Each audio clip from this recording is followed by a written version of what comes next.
Hello, fellow travelers, and welcome to another episode of Vertical Stars Podcast 4th season. How my loyal listeners, thank you for continued support. Enjoy this amazing interview because Drew Lenhart boards the mothership to discuss his new book, Celestial Knight versus Caspian Porter from Homebrewed Comics. Now, come aboard as we go traversing the stars. Hi, Mr. Lenhart. Thank you for coming to Vertical Stars Podcast. Hey, thanks for having me, Jeff. Quite my pleasure. So, I always have a question of inspiration to inspire your love for comics and who your earliest influences. Earliest influences would probably be Jim Lee. I think kind of started getting into comics when he started X-Men #1 Hmm. back in the early 90s. So he like really kind of stuck with me through the 90s. Still like him to this day, but I like when you say early influences, like that's who I instantly want to clamor to. Mm. So you're now the creator of Caspian Porter. So what intrigued you most about the development of this character? So this character has kind of an interesting like backstory because the entire like concept of him came from a cover concept. I was working on I had a anthology series called Future Sci-Fi Tales that I had worked on like through the pandemic and earlier than that actually. And I was working with an artist named Juan Fletes, who is actually the artist for Caspian. And I just randomly said, "Hey, man, like, make me a cover with a 1950s spaceman, a savage woman, and a dinosaur on it." So he whips up this cover, and I was just remember being, "Oh my gosh, would be such a cool idea." And yeah, that's kind of where it came from. And like within like 2 or 3 weeks, I had like the first script of Caspian Porter #1 done, and just kind of wanted to create this character that was just this bumbling idiot, high ego man that just kind of gets into trouble everywhere he goes. And I like the idea that it starts off with this 1950s sci-fi feel, and he kind of falls into this like Bermuda Triangle type of situation. So. I don't know what part I like better, the 1950s spaceman idea or the dinosaur on the cover. Both of those are right up my alley, so I think that's awesome. Yeah, I think like my favorite cover in the series is where he's riding a velociraptor like a horse. I think this was such a unique idea that we came up with. So when you thought about developing him as a individual, you said he's egotistical and also a little bit of a bumbler. So when you think about so how did you approach the story tonally? Um, I'm not quite sure how I did that. It really kind of the art really kind of set the tone, I believe, and it really just kind of flew into place. I really wasn't trying to like come up with all these different ideas and try and land onto things. It was just literally just writing and see how things went, and then just totally went with it. Hmm. And now the series is now part of Homebrew Comics, the publisher, a new indie publisher actually called Homebrew Comics. So can you kind of give the listeners a little bit of an idea of what Homebrew Comics is and why it's the perfect home for Caspian Porter? Yeah, so Homebrew Comics is a new publisher that was started by Chris Saloff and myself. Previously, Chris had his imprint called Homebrewed Heroes, and late last year we kind of got together and we were kind of like in the same spot with indie comics where we've been doing this for several years. It's kind of the same rinse and repeat pattern. You do a Kickstarter multiple times a year, and that's really what's it. So we kind of got together and we're like, well, what can we do differently and how can we help each other doing this? So that's how we kind of rebranded as Homebrewed Comics. And from there, we brought on, of course, Dan Price and Dennis Valencia. And I think, just being with the four guys and, working together as a team where we can share the responsibilities and continue creating our properties, that's what drove me to bring the character Caspian here, and kind of be like my flagship character under Homebrew. So kind of go over the business model a little bit. I mean, is it sort of like Image where every creator, you have your character, you have your flagship, you have your Spawn, your Wildcats, your I guess Youngblood or whatnot. Can you kind of break down what's special about Homebrew Comics? I wouldn't say that we're too far off from there. It's not like we have our own little studios like Image does currently, but we do kind of operate where we have our flagship titles. We do have other titles in the works as well, but we're still we like Chris Saloff says it the best. Like, even though Caspian Porter is my book, he still treats it like his book because this is our brand. We're building our brand together. So, like, I'm always going to help Dan Price push his book. He's going to help me. We're all in it together because we don't want to let one book fail because we feel that that looks bad on us. So, everyone, we treat all each other's books as our own. I guess that's the core point there. Well, your current book is called Celestial Knight versus Caspian Porter. Celestial Knight is a character written by Dennis Valencia and obviously does the art as well. Who's very prolific, especially for doing covers. And I know he did a couple for me back in the day. He's a very awesome dude. Mhm. So, how did the crossover come about between you and Dennis Valencia? Actually, the line art is done by Juan Fletes, and Dennis did the inks, and he's doing the colors as well. But it was a couple. This has actually been in the works for a few years, and we really just kind of just landed on this crazy idea. Let's just do a crossover, man. And then I ended up like writing this script, over the course of several months, and then Dennis like enjoyed it, and we were able to get Juan on board. But no real rhyme or reason. It's just we thought it would be cool to try something. And then, this was obviously before, Homebrewed Comics, formed. So we were able to, bring the title under Homebrewed. Now, being that this is a crossover comic book, and it is, which is rare for the indie world to have a crossover comic book because most indies kind of do their own thing, and there's very little interaction among us within the community. Hmm. Um, but part of me does wonder. Let's say when Batman crossover and fought the Hulk back in I think like 1980s, right? The characters have to be equal, right? Everyone has to be equal because egos get involved, and you don't want one character being too much on the spot over another character like that. Is it hard to put aside egos and be like, your character does his thing, mine is mine. Be true to who they are. It. How do you guys separate the egos of because like I said, these are your own babies, and make sure each one kind of has their time to do their thing. No ego here. I fully, the Celestial Knight is, in essence a superhero, and Caspian Porter is just an idiot. So I had no problem with my character going and getting his ass kicked. So I also kind of think that kind of enhances the story too, because, there's a lot of interesting things that we could do with that scenario. So, what was the method of you guys working together, you and Dennis? So we started with the script. I wrote most of the script. We did start with this, you know, kind of a broad outline, like say, and I took that to Dennis and say, hey, would this work as our story? He gave the thumbs up, and I came back with, like a 20-page script, and he likes it. I even left I left a page for him to do the dialogue because I kind of felt like he would do better writing his own character. So his character Jeremy has a dog named Norm, and they can communicate telepathically. So I thought it'd be fitting for Dennis to write that dialogue. Um, yeah, after we had the book penciled, yeah, it went pretty quick. And then Dennis has just been like chugging along on the inks and working the colorings, and he kind of throws pages back and forth. That's kind of been our progress. So. Both have certain strengths as creators. So, how did you guys make sure each one of your strengths was highlighted in your book? I think one of the things that Dennis is doing really well is like he's really trying, as he's inking, he's really trying to maintain Juan's, art style and things like that, and really trying to be true to his style. I really appreciate that about Dennis, and he's really taking great care to do that. And I also just think like he's really just nailing the colors on this and just doing some, space backgrounds that I've never seen before.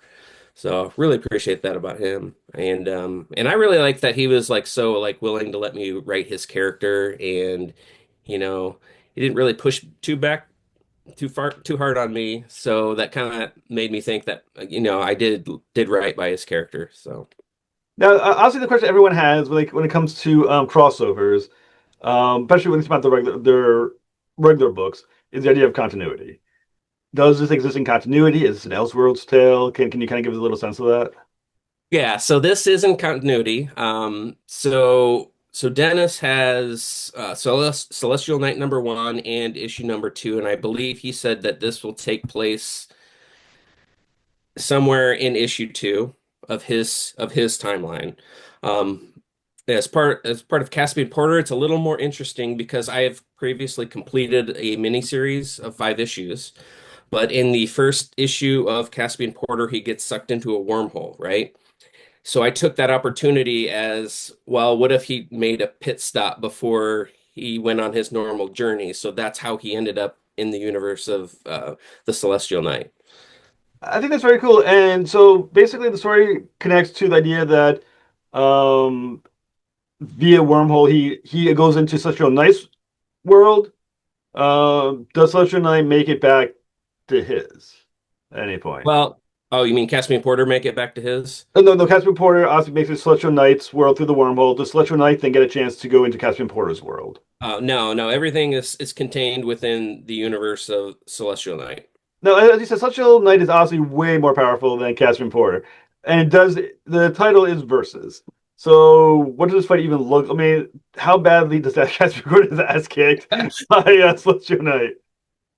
Well, trying not to give too much away. Like I would say it's more of a Celestial Knight being somewhat easy on him, I would say. But So, obviously, like Caspian, has like a phaser gun and things like that. And Caspian also has his own like sidekick as a robot called Kirby. So there's also a bit of miscommunication in the story, which causes this little fight. And then at the end, they kind of have to do a little surprise team up. that's really cool. So when you think about the power differences, how like what are we talking about? Is Celestial Knight like Green Lantern, Superman? Is I mean, like, what is the difference here in magnitude of power? The Celestial Knight was given like these celestial powers where you can manifest like this golden armor and other objects, and he can fly and things like that. So, and Caspian Porter is just a regular guy, right? He arrives in the universe on his ship. He has a jetpack and a phaser gun. So, yeah, there's very stark differences on what can happen. And then you mentioned also sidekicks. Caspian Porter has a robot called Kirby, and Celestial Knight has his dog Norman. Mm. Or does Norman fit into the story as well as does Kirby, and do they get their own side story and battle?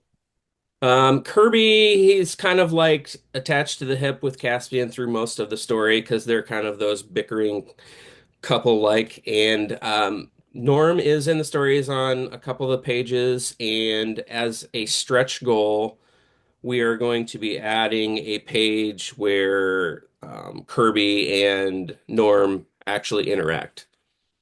Is who's more fun to write, Norman or the Celestial Knight? Because it was fun to me. He's an intelligent dog. I mean that it's kind of fun to, like, in my opinion as well. But is it how fun was it in comparison with Norman versus Celestial Knight? Which was more fun? I think Norman was a little more fun to write because he always tries to provide these fun facts of life scenarios and or whatever tidbits of information he likes to give. So that was kind of interesting to try and come up with. So can you kind of go into a little more about Kirby and Caspian Porter as far as um what the relationship more is like? You said they're kind of bickering. Can you? Why is Kirby so attached to Caspian Porter? I wouldn't say it's yeah, I did say attached, but I'll take that back. It's more of a forced attachment. The whole concept of Caspian is he starts a job as like a space delivery man.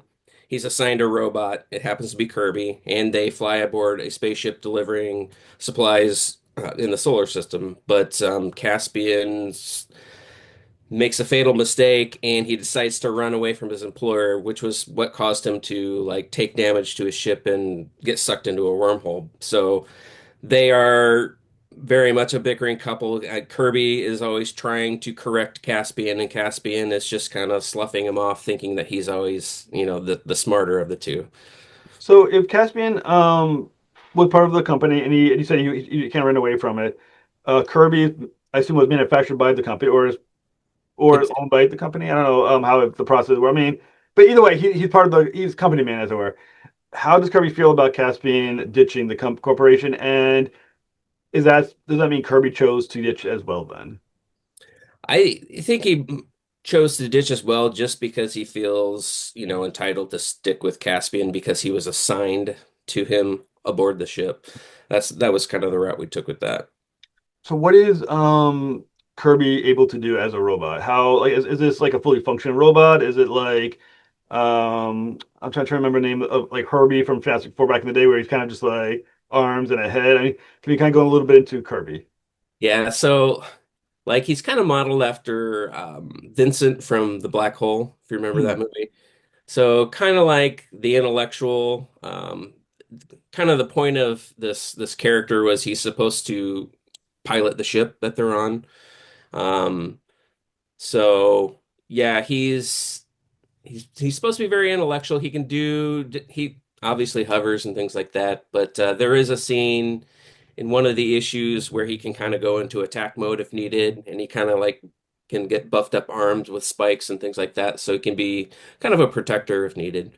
But otherwise, he's really kind of, the voice of reason for a man that has no reason.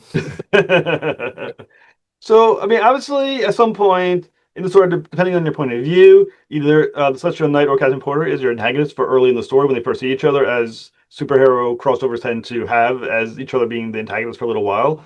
But obviously, there's going to be a bigger antagonist because, as you said, they're going to fight together at some point. So, can you kind of dive into the antagonist of the story? Who I assume he's Celestial Knight's world antagonist, or does he come from Caspian Porter? So, can I go into the antagonist of the story? I think without giving too much away, I will say that it will be part of the Celestial Knights universe. So, like, what is the larger? Are we talking about like planet destroying, universe destroying? Like, can you go like, can you? What is the level of this damage that we're talking about here? Not much damage. It's more of like, let's say, Caspian and Celestial Knight have this little battle, and there is, I guess I'll just say, like a kaiju from the Celestial Knights universe. It's something that appeared in um, Celestial Knight #1, so we thought it would be kind of cool to show up. Since we saw it in issue one, let's bring him into here. So that's kind of how that manifests. So, knowing what we know about Caspian Porter, why does Caspian Porter care to help? I mean, is this something that he actually is full force? Like, I would love to help you. Is he like, oh shit, I'm just gonna help you, or is he like, get me the fuck away from this now? I'm stuck with this problem. He doesn't care, but since there's a little, I'm trying not to give away too much information here, but there's like a little thing that happens with his ship that kind of makes him care. So I'll leave it at that. So, I mean, Caspian Porter is interesting. Can you is hero the right word in describing Caspian Porter then? I think you can call him a hero. I don't think he intends to be one. Like in my first series, he was very much, all in for himself. He doesn't care about anybody else. But, in the end, he was the hero because of an action that he did. So I think you can call him a hero, at the end of the day.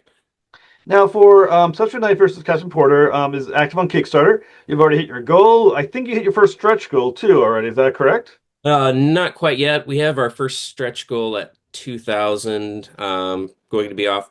Dennis actually came up. If you remember that meme of Batman slapping Robin, or it was the other way around, or something like that, but he did that with our characters, Caspian slapping Celestial Knight, and some fill in the bubbles of come up with your own witty dialogue and stuff like that. So that's what we're offering, just a big giant sticker with that. And then yeah, we'll be announcing the second stretch goal shortly after. I mean, it sounds like you guys are definitely heading that way. You have 20 days. How many days do you have left from the point of recording? Yeah, I think we got 24 days. 24 days. So obviously there's a lot more stretch goals that's going to come this way. Especially if Kickstarter, stays consistent. This is not your first Kickstarter campaign, correct? Correct. This is like my 14th. 14th. Jesus Christ. So obviously you've been successful many times. So what is for our listeners who dream of their own Kickstarter? Because I feel like in the heart of every comic book fan is a Kickstarter dream where there's makes a bunch of money and they make their book. So what's the key to creating a successful campaign? I think it's like just doing your due diligence with your book. I think setting realistic expectations, like with your goals and your rewards and things like that, and really just like I think a lot of people like fall into this category where they do their first Kickstarter and just post it and think that it's going to fund right away, but that's generally not the case. So you just got to be prepared to promote, promote, promote. I think that's just, key right there. And more specifically, I think like building up a following before launching is just as key as well. Hmm. And I mean, well, I know you say it takes a while to fund, but your book funded in like a day. Yeah. Yeah. Or less than a day. I can't remember what the how many time it was, but didn't take long. Yeah. Yeah, I think it took like 12 or 13 hours or something like that. We did a live launch the night before, the night of the launch, and we ran that for a few hours. Thought we'd fund that night, but it was like next morning, which was cool. So for the listeners who are obviously going to look in our notes and find the link to your Kickstarter, which will be in the show notes, what kind of rewards can they look forward to? So yeah, we've got a standard cover, which was done by Dennis Valencia. That cover is going to be offered in hollow foil along with metal edition. Um, Chris Saloff on the team as well did a variant cover for us as well. So we also have digital tiers, catch-up tiers. We have tiers for our Homebrewed Comics Zero coupon, which is if you had backed the three Homebrewed Comics campaigns, which is Crit 8, Bigfoot Knows Karate 3, and Celestial Knight versus Caspian Porter, you would get like coupon codes, image style from Image Hmm. Zero from back in the 90s. So like you get the three coupons, and then you can go onto our website and order Homebrewed Comics number zero, which is a 36-page book featuring short stories from all of us creators. So Caspian Porter is going to have a short 8-page story. Dennis is doing a Celestial Knight short. Chris has got some side characters from Crit, I believe, and then there's going to be a Bigfoot Knows Karate short. We also have a friend creator named Mo Lubasan who's going to have a short story in there as well. So we thought we're going to offer like a 36-page hollow foil wraparound, can only get it this way. So, along with that, the tier in my campaign is if you didn't weren't able to back those previous campaigns, you could still get that here. It's kind of the last chance. So we have Hmm. that. And lastly, we do have an art commission by Dennis, so he'll do any traditional or digital artwork for you, whether it's just a Marvel character, a homage cover, or anything like that. So yeah. And that sounds awesome. So is this gonna be the last of the Celestial Knight versus Custom Porter stories, or are you gonna do more of these? I haven't discussed it, but like I kind of feel like with Caspian like going in and out of this wormhole, maybe he makes a few more stops. Maybe he goes and hangs out with Crit or Bigfoot Knows Karate. I mean, I don't know.